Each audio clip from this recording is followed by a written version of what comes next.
Sejam todos bem-vindos. Vai começar o primeiro Congresso Nacional de Biomedicina.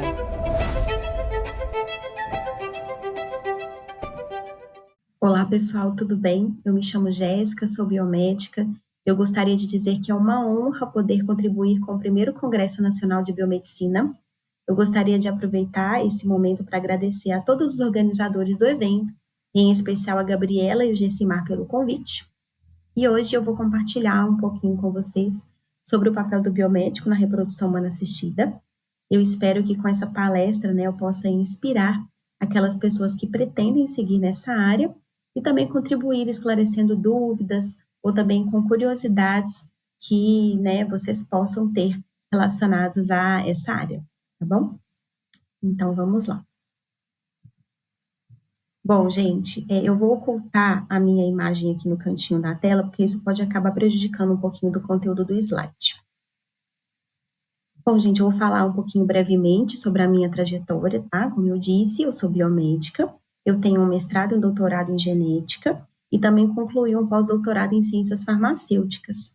Ao longo da minha caminhada acadêmica, as minhas pesquisas, elas eram principalmente voltadas para o desenvolvimento de alternativas profiláticas e terapêuticas contra infecções bacterianas, fúngicas e virais. No final do meu pós-doutorado, eu despertei o interesse pela área da reprodução humana e para que eu pudesse migrar para essa área, eu realizei uma pós-graduação e eu acho que essa é uma das principais vantagens da área da biomedicina, porque nós temos vários campos de atuação, então a gente pode se dedicar naquilo que a gente mais se identifica, né? Então, eu concluí a minha pós-graduação e nos anos de 2023 e 2024 eu atuei na clínica Origem, em Belo Horizonte, onde eu pude adquirir uma experiência profissional na área.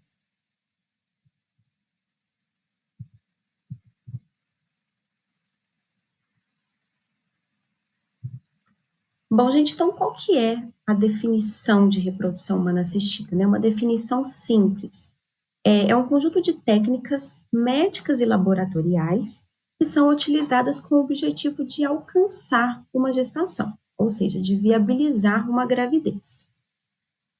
O biomédico, essa habilitação em reprodução humana para o biomédico, ela já foi reconhecida em 2002, e o biomédico que é habilitado em reprodução humana, ele também vai poder atuar na área da embriologia, em banco de sêmen, nesse caso, ele vai ser reconhecido como andrologista, e ele vai ter um papel de fazer ali a manipulação dos gametas e dos embriões, e também ele vai ter uma responsabilidade de assinar os laudos e assumir esse laboratório.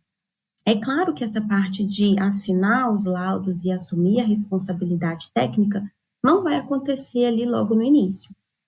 Essa parte, é uma parte que exige ali muita experiência, muita responsabilidade. Então, isso vai acontecer mais ali depois que esse profissional já tivesse se dedicando mais tempo na área. Então, tudo, ao longo dessa apresentação, vocês vão ver que tudo que é realizado dentro do laboratório vai depender muito do tempo de dedicação que o profissional vai estar ali atuando. Bom, então, como que começou nessa história de reprodução humana? Um dos primeiros estudos e primeiros testes de fertilização in vitro que foram sendo realizados foi pelo ginecologista e obstetra chamado Patrick.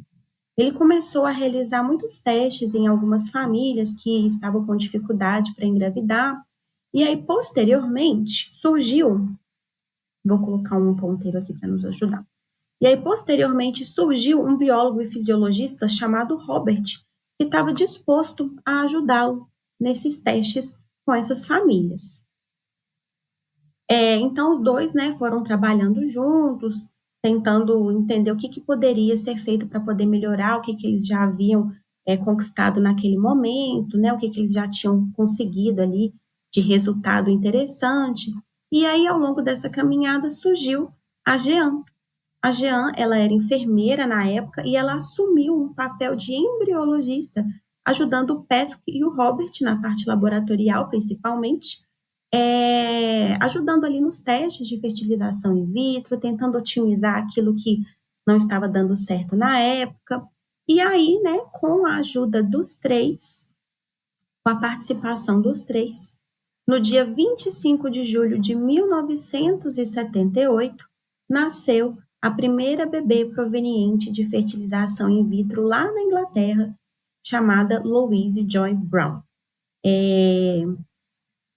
Essa data, né, ela é tão importante e tão marcante que hoje, no dia 25 de julho, é o dia que a gente comemora o Dia do Embriologista.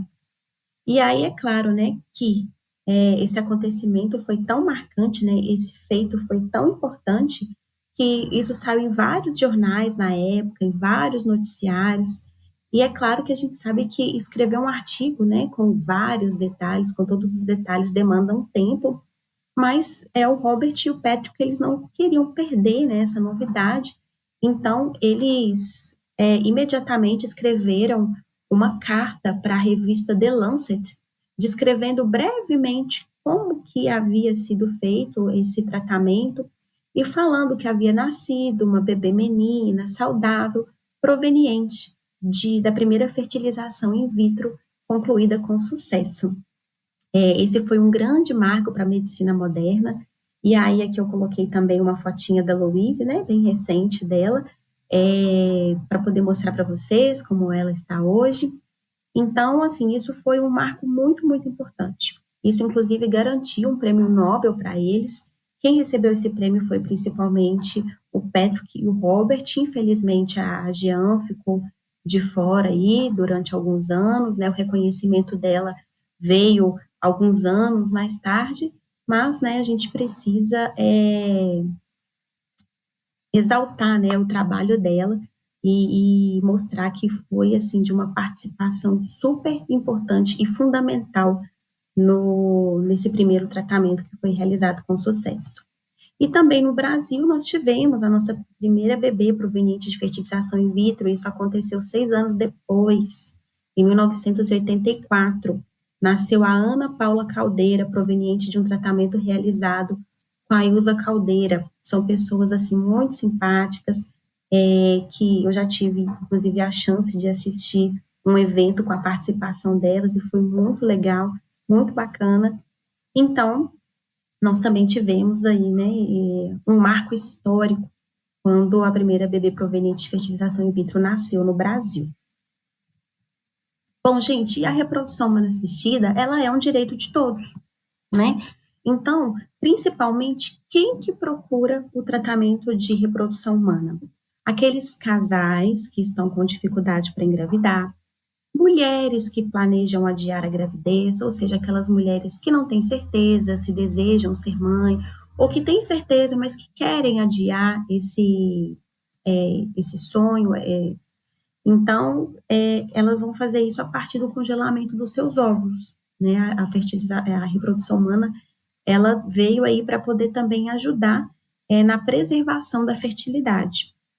E falando em preservação da fertilidade, pessoas que irão realizar tratamento oncológico, então, através do congelamento de óvulos ou do sêmen, essas pessoas, elas podem congelar, né, os seus gametas, para que elas possam passar por aquele tratamento mais tranquilas, se sentindo mais seguras, de que a sua fertilidade foi preservada, porque a gente sabe que esses tratamentos, eles são mais agressivos e podem acabar comprometendo os gametas e a fertilidade, né, dessas pessoas. Quem mais? Casais homoafetivos. Casal homoafetivo feminino pode realizar um tratamento de reprodução humana assistida recorrendo a um banco de sêmen, e casal homoafetivo masculino pode também usufruir, né, da reprodução humana recorrendo a um banco de óvulos. Além disso, eles também precisam de um útero de substituição. E também no caso de parentalidade solo, né, aquelas mulheres que desejam ser mães solo ou pai solo, e aí no caso das mulheres elas também vão recorrer a um banco de sêmen, e no caso de homens eles irão recorrer a um banco de óvulos e também a um útero de substituição. Bom, a área da reprodução humana, gente, é uma área que ela está em constante evolução, tá? Então, é importante que a gente esteja atento a tudo que tem de novo sendo implementado, sendo estudado, porque tudo de novo que vem sendo implementado são coisas que são para melhorar aquilo que já existe, né? Seja uma técnica para evitar menos manipulação ali do gameto, do embrião, porque são células assim muito sensíveis. O laboratório de reprodução humana assistida é um laboratório onde tudo é muito controlado, né, a temperatura, a pressão. Então, tudo de novo que vem sendo descoberto na área é para melhorar e otimizar os processos já existentes. Então, a gente começou ali, né, com as primeiras técnicas de fertilização in vitro, depois foram descobrindo técnicas de preservação da fertilidade, doação de óvulos, depois começaram os primeiros testes de análise genética de embrião, depois surgiu a ICSI, que é um aprimoramento, vamos dizer assim, da fertilização in vitro clássica que a gente já, né, que a gente já conhece, que foi a primeira que foi utilizada lá na década de 80. E nós vamos falar também um pouquinho mais sobre cada uma mais adiante. Depois as técnicas, né, de análise genética também foram sendo aperfeiçoadas, as próprias técnicas de congelamento também foram sendo utilizadas para poder evitar cada vez mais ali a perda de gametas no processo de descongelamento.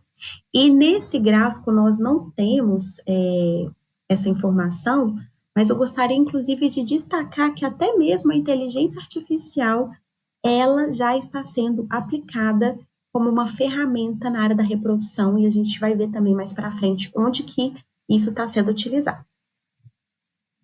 Bom, gente, então eu vou falar brevemente um pouquinho sobre cada técnica para que, né, quem não sabe exatamente como que funciona possa entender um pouquinho.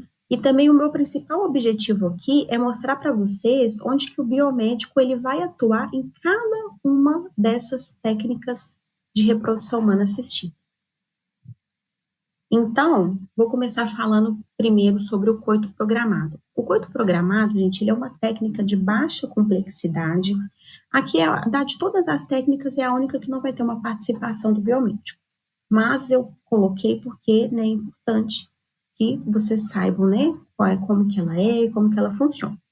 Então, o coito programado, né, ele inicia ali com uma consulta, né, daquele casal que está com uma dificuldade de alcançar uma gestação. E aí, nessa dificuldade, ela pode acontecer ali por diferentes motivos simples, vamos dizer. Então, para que esse médico ele possa orientar melhor esse casal, a mulher, né, ela vai passar ali por sucessivas, por ultrassons seriados, com o objetivo de acompanhar o desenvolvimento folicular. E aí, quando esse óvulo estiver próximo de ser liberado, esse médico vai aconselhar, então, que o casal, eles mantenham relações sexuais naquele período. Então, né, esse acompanhamento médico, ele é para otimizar o processo ali que, por algum motivo, não estava acontecendo, né, de uma forma espontânea. Seja porque a mulher estava com uma dificuldade de entender qual era o período ovulatório dela, ou porque precisava ali mesmo de alguma ajudinha, de algum medicamento, por alguma condição simples que essa mulher, né, tenha. Então, é isso. Basicamente, manter relações sexuais no período ideal, propício para alcançar uma gravidez. Bom, uma outra técnica que nós temos de baixa complexidade é a inseminação intrauterina. Aqui, inicia-se da mesma forma. O casal, né, com uma dificuldade de alcançar uma gestação, ele vai procurar um médico especialista. Essa mulher, ela vai passar por ultrassons seriados, e aí, né, quando o médico perceber que o folículo ali está próximo de liberar óvulo maduro, esse casal, ele é aconselhado a retornar no centro de reprodução, e aí, nesse mesmo dia, o parceiro vai fornecer uma amostra de sêmen, o biomédico no laboratório vai processar essa amostra, objetivando o quê? Obter os espermatozoides de melhor qualidade. E aí essa amostra, então, é colocada num catéter que é inserido no canal vaginal até o útero da paciente. Essa técnica, ela não é só destinada para casais com infertilidade. Quem pode se beneficiar dessa técnica também são casais homoafetivos feminino e também mulher que deseja a parentalidade só. Agora, nós vamos falar um pouquinho sobre uma técnica de alta complexidade. Essa técnica de alta complexidade, nós temos a fertilização in vitro clássica, que foi aquela, né, que gerou o primeiro bebê proveniente de uma fertilização in vitro. Então, aqui, mais uma vez, o casal com uma dificuldade, né, ele vai procurar um centro de reprodução humana assistida. A mulher, ela vai passar por ultrassons seriados. Nesse caso, ela vai receber um tratamento medicamentoso para que, nesse caso, a gente não quer apenas que um óvulo maduro seja liberado. Aqui, para que a gente possa aumentar as taxas de sucesso, ela vai fazer um uso de medicamento que vai fazer com que vários folículos se desenvolvam juntos e amadureçam ao mesmo tempo. E aí, ao invés de ter apenas um óvulo maduro no final, ela vai ter vários óvulos maduros. Então, quando esses folículos atingirem um tamanho ideal, que o médico ele consegue acompanhar pelo ultrassom, esse casal é orientado a comparecer novamente no centro de reprodução humana. Nesse mesmo dia, o parceiro ele fornece uma amostra de sêmen, e aí, enquanto, né, ele fornece essa amostra, enquanto o médico ele faz a coleta desses óvulos. E como que é realizada a coleta desses óvulos? Sob sedação, é inserida uma agulha até o ovário da mulher, e aí os óvulos vão sendo aspirados folículo por folículo. Esses óvulos aspirados, eles são repassados para o embriologista dentro do laboratório, que vai, então, avaliar óvulo por óvulo, e aí esses óvulos, então, serão colocados em contato com o sêmen processado, ou seja, com os espermatozoides de melhor qualidade, e a gente vai esperar que a fecundação aconteça de forma espontânea. Logo depois desse processo, o desenvolvimento embrionário, então, ele vai ser acompanhado pelo profissional do laboratório, e quando o embrião ele atingir, né, o estágio ali de terceiro ou quinto dia, isso vai depender ali da equipe técnica, né, do que eles acharem que vai funcionar melhor para aquele tratamento. O estado clínico da paciente também vai mandar. Então, quando o embrião ele estiver pronto para ser transferido, ele é colocado dentro de um catéter e inserido dentro do útero da paciente. Os embriões excedentes, eles podem ser congelados para novas tentativas posteriormente, né, caso seja necessário. E quem que pode se beneficiar dessa técnica? Os casais que apresentam, né, infertilidade. Se precisar recorrer a um banco de sêmen, também pode ser utilizado nessa etapa. Mulheres, né, casal homoafetivo feminino, masculino. Então, essa técnica que ela é aplicada para praticamente todas as situações. Agora, a injeção intracitoplasmática de espermatozoide. A injeção intracitoplasmática de espermatozoide também é uma técnica de alta complexidade e ela funciona da mesma forma que a anterior. Só que aqui tem um detalhe. Ao invés da gente colocar todos os espermatozoides em contato, e ao invés da gente colocar os espermatozoides em contato com o óvulo, a gente vai inserir, com auxílio, né, de uma agulha, um único espermatozoide diretamente dentro do óvulo. E aí, né, o acompanhamento do embrião ele vai acontecer da mesma forma, e aí quando o embrião atingir o estágio ideal, ele vai ser transferido diretamente para o útero da paciente. Qual que é a principal diferença dessa técnica para a anterior? Além, né, que aqui a gente não coloca o óvulo em contato com vários espermatozoides ao mesmo tempo. É porque essa técnica ela é aconselhada principalmente para aqueles casos de infertilidade masculina grave.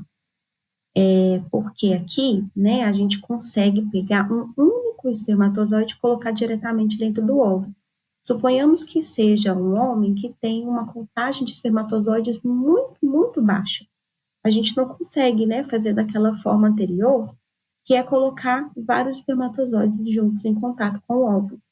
Então, fazendo dessa forma, a gente consegue ter um aproveitamento melhor das amostras dentro do laboratório, né? Objetivando sempre a otimização do processo e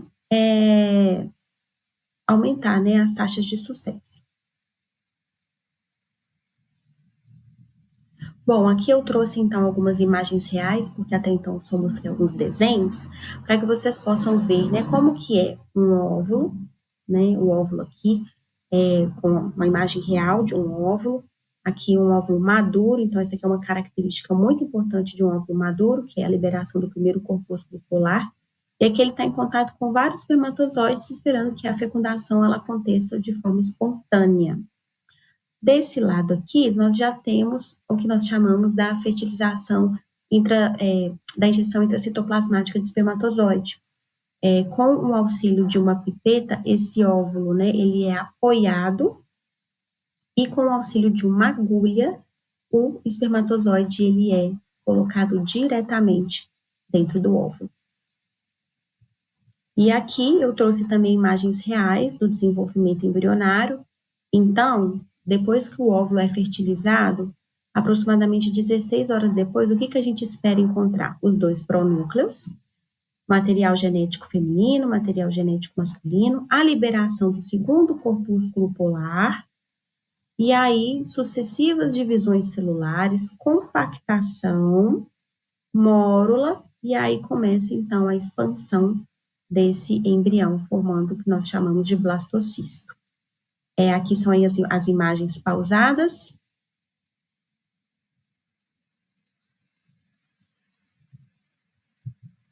E aqui tem um videozinho mostrando como tudo isso acontece. Então, as sucessivas divisões celulares. O embrião começa a dividir em várias células, começa a compactar e depois expandir até formar um blastocisto lindo. E aí, gente, essa região aqui, ó, ela vai dar origem à placenta, e essa massa celular interna, ela vai dar origem a todo o corpinho do bebê. Bom, gente, eu falei aqui toda a parte de manipulação, né, de embrião e de óvulo, mas eu gostaria também de destacar o processamento do sêmen. O processamento do sêmen também é uma parte importante que o biomédico vai atuar dentro do laboratório.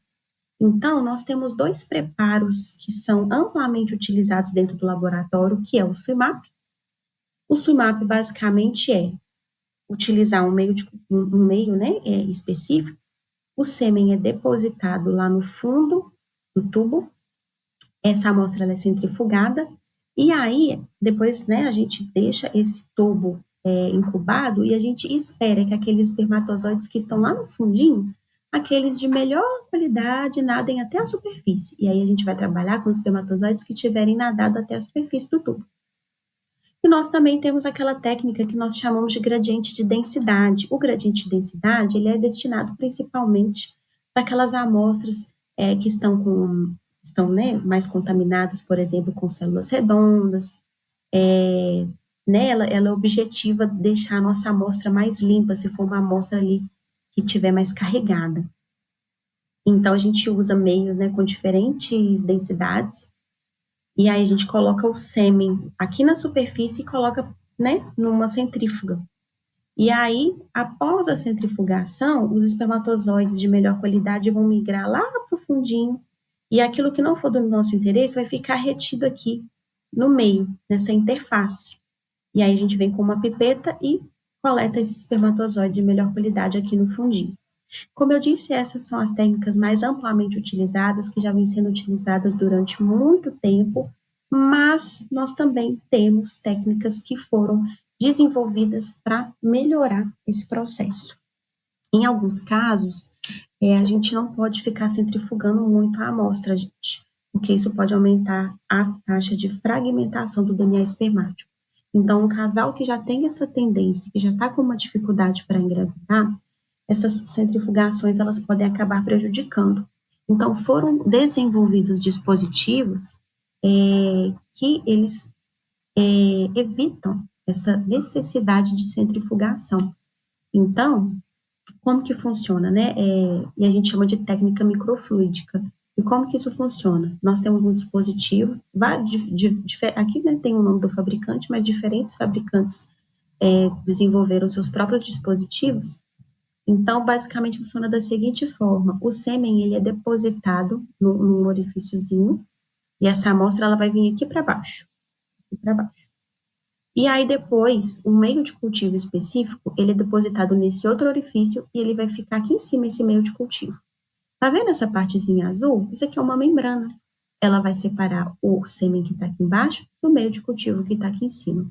Daí, os espermatozoides de melhor qualidade, eles vão atravessar essa membrana e vir aqui para essa superfície. E aí, após um período de incubação, a gente vem com uma seringa aqui novamente e puxa aquele meio de cultivo com os espermatozoides que nadaram para cá. Então, assim, é super simples, rápido e evita as etapas de centrifugação. Aqui, ó, é a mesma coisa, só que, como eu disse, é um outro fabricante, por isso que o formato da plaquinha é diferente. Bom, gente, eu gostaria também de destacar que no centro de reprodução humana assistida, a gente não prepara o sêmen somente para realizar o tratamento. O sêmen também, tem muitas pessoas que vão no centro para poder ver como que está a qualidade do sêmen. Eles querem ter um diagnóstico, eles querem receber um laudo. Então, a gente segue, né, alguns valores de referência para saber se aquela amostra é uma amostra de qualidade ou não é. E isso, gente, a gente não tira da nossa cabeça. Cada laboratório não padroniza o seu valor de referência. A gente se baseia em um manual da Organização Mundial da Saúde que fala exatamente o que é uma amostra de qualidade e o que é uma amostra que está com algum problema. Então, a gente se baseia em todos os valores que estão dispostos nesse manual. Além disso, nesse manual tem todas as informações que a gente precisa saber com relação ao que é uma amostra que está com algum problema, por exemplo, de motilidade, se tem algum problema de motilidade, qual que é o teste adicional que a gente precisa fazer. Nesse manual também nós temos uma lista com várias imagens de diferentes espermatozoides que tem algum tipo de defeito para a gente comparar com o que a gente está vendo no laboratório, para poder fazer a análise morfológica. Então, tudo que a gente precisa saber de uma amostra de qualidade ou de alguma amostra com algum problema está bem descrito nesse manual. Então, nada é variável de laboratório para laboratório. A gente sempre segue o que está descrito nesse manual. Bom, gente, então vamos falar um pouquinho mais sobre as técnicas avançadas da reprodução humana.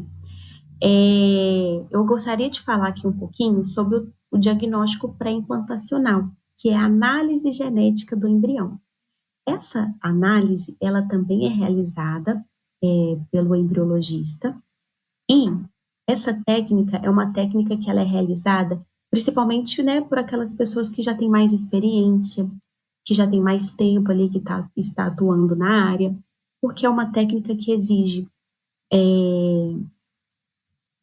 muito estudo, né, e muita atenção. Porque aqui, gente, é exatamente isso que vocês estão vendo. A gente retira algumas células do embrião que já está em desenvolvimento. É importante lembrar que é daquela região que eu falei para vocês que dará origem à placenta, não é da massa celular interna. A gente retira algumas células provenientes desse embrião. Esse embrião ele é congelado até que o resultado ele seja liberado. Por que isso aqui é importante ser feito por um profissional, né, mais experiente? Porque isso aqui é uma análise invasiva. Então, se não for feito, né, com cuidado, pode acabar inviabilizando esse embrião e, consequentemente, prejudicando todo o tratamento do paciente. Então, justamente por ser uma técnica bastante delicada, ela nem é indicada para todas as pessoas, para todos os casos, né? Os principais casos que essa técnica é indicada é principalmente para a idade materna avançada, que a gente sabe que com o passar do tempo, no caso das mulheres, né, a qualidade dos óvulos vai diminuindo e isso acaba aumentando as chances, né, de alguma alteração genética no futuro. Então, nesses casos é indicado fazer análise genética. Quando já se tem histórico de doenças genéticas na família, então também é importante fazer esse estudo, né, para saber se aquele embrião não tem chance de vir com aquela condição também. Histórico de aborto de repetição, ou seja, né, ali, né, já tem um tempo que aquele casal está tentando, mas por algum motivo aquela gestação não está dando seguimento, não está indo para frente, então vamos investigar o que está acontecendo. Ou quando aquele casal já tem uma criança nascida com alguma doença genética e eles querem entender, querem evitar que isso aconteça novamente, então nesse caso também é recomendado fazer o teste, ou falhas sucessivas do tratamento de FIV.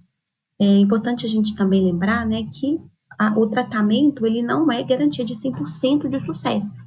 Então, é importante, né, que a gente fique atento, né, caso as coisas não estejam caminhando conforme o esperado, e que se isso, né, for persistindo durante muito tempo, vale a pena uma investigação genética. Uma outra coisa também aonde o embriologista vai atuar é no que eu falei também, eu falei anteriormente, é sobre a preservação da fertilidade. Então, hoje nós já temos técnicas muito bem estabelecidas e, inclusive, as empresas têm se dedicado cada vez mais a melhorar isso. Na parte de congelamento dos gametas. Então, o embriologista, ele tem uma participação ali importante e fundamental no congelamento dos óvulos, no congelamento de sêmen e no congelamento de embriões. Esse congelamento, né, ele é realizado e mantido em bancos de nitrogênio líquido. Esses bancos, gente, eles são muito bem identificados, não tem chance de misturar a amostra, tá? A gente sabe exatamente aonde a gente numera o banco, numera o canister, que é essa estrutura aqui, onde a amostra vai estar. Dentro de cada canister, nós temos estruturas chamadas de globettes, por exemplo, que a gente coloca as palhetas de congelamento. E cada palheta tem ali a identificação de cada paciente. Então, é tudo feito de uma forma muito organizada e muito segura.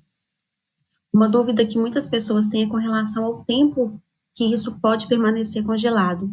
Gente, é por tempo indeterminado, tá? Esse congelamento que é realizado, ele garante que essas células podem ficar ali congeladas anos e anos, tá? Uma outra coisa também que eu gostaria de destacar com relação às novas técnicas relacionadas à reprodução humana é que, como eu disse anteriormente também, hoje a gente já pode também se beneficiar de alguns usos, né, de ferramentas de inteligência artificial. Essas ferramentas, gente, elas foram desenvolvidas e vêm sendo desenvolvidas com o objetivo de apoiar o embriologista no laboratório na tomada de decisões. Porque, né, por mais experiente que a gente seja, às vezes alguma coisa ali vai passar despercebido, né? Então, essas ferramentas, elas nos ajudam nessa tomada de decisões. E aí eu vou falar brevemente sobre algumas que nós já temos, que é, por exemplo, a Magenta e a Violet. Essas duas ferramentas, elas são utilizadas para avaliar qualidade de óvulos e elas têm uma função de nos dar uma probabilidade que aquele óvulo tem de gerar um bom embrião. Então, a magenta em específico, ela é principalmente utilizada para óvulos frescos, e a violet, ela é utilizada principalmente para avaliar a probabilidade de óvulos congelados. Nós temos também a ferramenta Oma Sperm Insight, que ela é destinada para ajudar a avaliar a qualidade dos espermatozoides. Então, a vantagem dela é que, ao contrário do olho humano, ela consegue avaliar vários espermatozoides ao mesmo tempo. Ela consegue avaliar um número de espermatozoides muito maior do que a gente olhando, né, com os nossos olhos no microscópio. E esse Sperm Search, ela é uma ferramenta muito interessante porque ela ajuda a localizar espermatozoides em amostras com concentrações muito, muito baixas. Além disso, nós temos a Chloe, a Maia e a Érica, que elas são ferramentas que auxiliam a avaliar, de acordo com a morfocinética de um determinado embrião, se ele tem um potencial de gerar uma gestação. E aí, gente, principalmente, né, tanto os de embriões quanto os de óvulos, eles foram, né, aperfeiçoados com base em imagens de banco de dados. Então, né, esses bancos foram sendo alimentados ali com várias imagens e a partir daí é que eles conseguem ajudar a nos dar essa probabilidade, essa predição. Uma outra coisa muito interessante que eu queria também compartilhar com vocês aí com relação à questão de novas tecnologias é que nesse ano foi publicado um artigo aonde mostrou que nasceu, né, o primeiro bebê proveniente de uma fertilização in vitro realizada em partes, tá, pessoal? Isso é importante, de forma remota.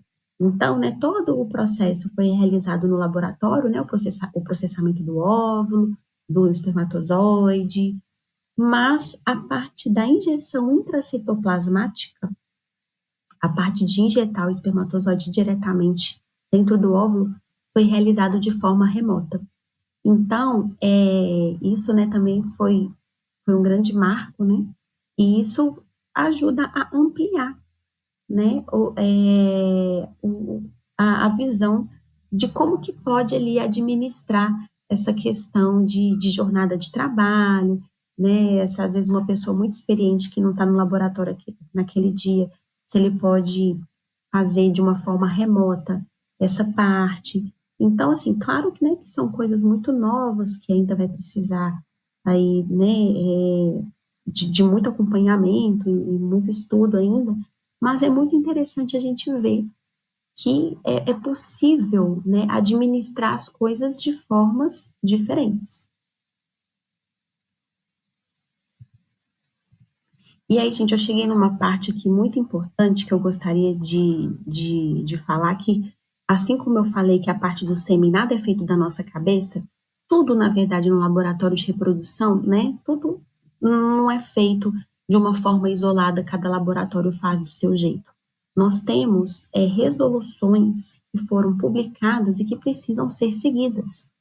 E é nessas resoluções que está bem descrito o que a gente precisa fazer, como que por exemplo, como que a gente deve fazer quando tem que se descartar algum gameta, o que a gente precisa fazer, por exemplo, se a paciente ela tem até 37 anos, quantos embriões ela pode transferir, e acima de 37 anos, quantos embriões que ela pode transferir. Nos casos, por exemplo, de doação de óvulos e espermatozoides, como que isso deve ser feito? Porque a gente sabe que isso é muito diferente do Brasil e de outros países. Aquela questão de escolher sexo para transferência embrionária, se pode, não pode, tudo isso está descrito nessas resoluções. Então, nada é feito da forma que cada um acha que é certo. E sim, todos seguem as mesmas regras e as mesmas normas. Inclusive, nós temos instituições que ajudam também a regulamentar isso.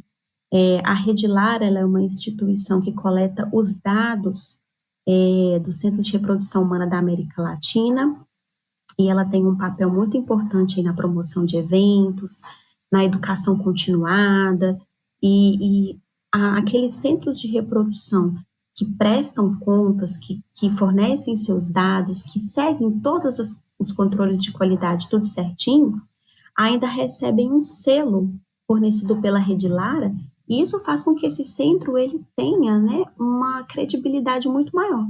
Então, é muito interessante e importante que esses centros eles estejam em dia com com o fornecimento dos seus dados. A Associação Brasileira de Reprodução Assistida também é uma instituição que coleta os dados dos centros de reprodução do Brasil, e também tem um papel muito semelhante ao da Rede Lara, né, na promoção da educação continuada. Eles, né, têm como objetivo também promover eventos para que os profissionais da área possam se encontrar, discutir aquilo que tem dado certo, que tem funcionado.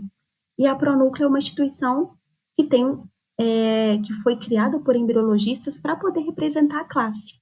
E também tem esse papel fundamental de educação continuada e também de promover eventos. E também, inclusive, eles criaram, né, um edital aí tem alguns anos que, que é para poder fazer uma prova de proficiência para poder nivelar os embriologistas da área. Então, gente, eu trouxe aqui de curiosidade para vocês verem mais ou menos como que é o plano de carreira do embriologista.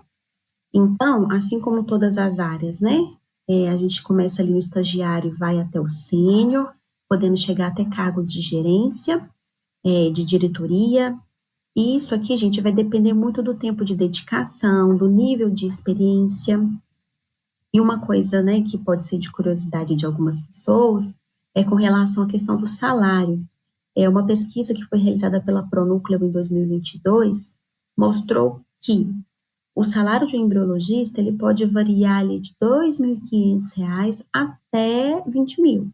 Mas é claro que aqui, né, vai depender, como eu disse, de todo esse período de experiência. E é claro, né, gente, que a gente tem uma média aí da maioria, né? Os extremos, eles quase não aparecem aqui no nosso gráfico. Mas a gente tem uma média aí que o embriologista ele pode, né, receber de remuneração. E aí, como eu disse, isso vai depender ali, né, do tempo de experiência dele, principalmente. E isso também varia muito de regiões no Brasil, tá, pessoal? Bom, eu vou destacar aqui brevemente o que cada um, né, tem o papel dentro do laboratório, para que vocês possam entender o que é esperado de responsabilidade de cada um. Então, o estagiário ele vai começar ali mais acompanhando, né, a rotina do laboratório, ajudando na organização. O júnior é aquele que assumir, né, a ocupação de júnior no laboratório. Ele tem que ter uma graduação completa, ele tem que ter feito um estágio obrigatório ou ter uma pós-graduação na área, e aí ele já vai começar a ter uma responsabilidade ali já de realizar as análises seminais, sem acompanhamento, fazer testes adicionais e já começar a acompanhar os experimentos de baixa e alta complexidade. O pleno, ele inclusive já executa esses procedimentos de baixa e alta complexidade, já vai ter um papel ali na emissão de laudos, acompanhar ali, né, as questões dos controles de qualidade, estar por dentro das manutenções preventivas dos equipamentos. Isso é muito importante, a gente não pode esperar o equipamento estragar para pensar o que vai fazer, né? E o sênior, ele já tem que ter ali já uma postura mais de gerência, de emissão de laudos, na tomada de decisões e também no fornecimento de dados que eu falei com vocês ali para a Rede Lara, para a Associação Brasileira de Reprodução Humana. E é sempre assim, né? O júnior já tem que saber o que o estagiário faz, o pleno tem que saber tudo que todo mundo aqui para trás faz, e o sênior tem que saber tudo o que todos aqui para trás fazem, mais as suas responsabilidades.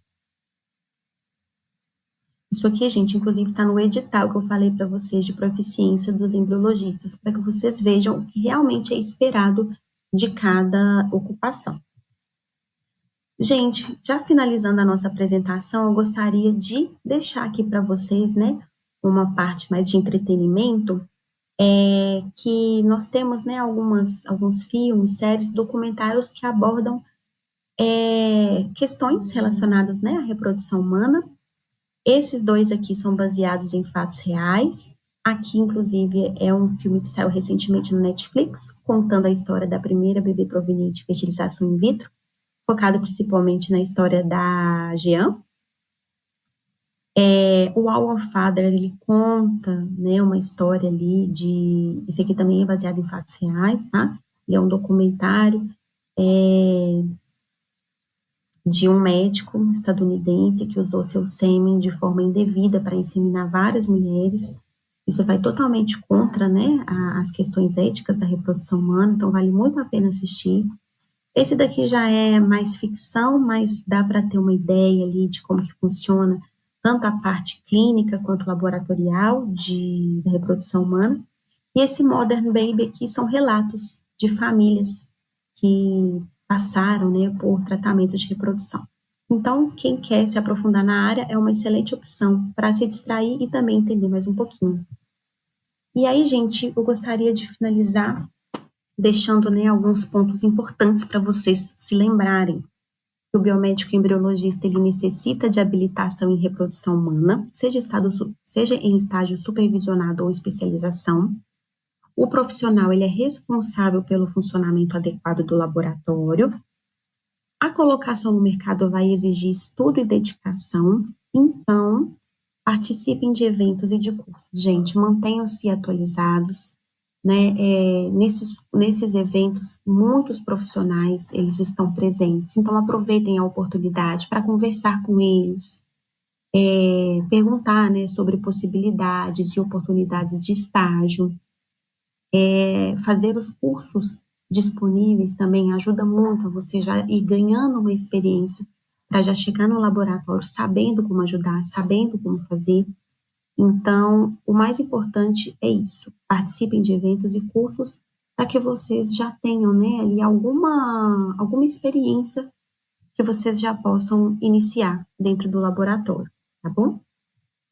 Eu gostaria de agradecer mais uma vez a oportunidade e o espaço aqui no primeiro Congresso Nacional de Biomedicina. Se alguém tiver ficado com alguma dúvida ou tiver mais alguma curiosidade, aqui estão os meus contatos, vocês podem me mandar mensagens. E é isso, pessoal. Muito obrigada mais uma vez e eu desejo sucesso para todos vocês.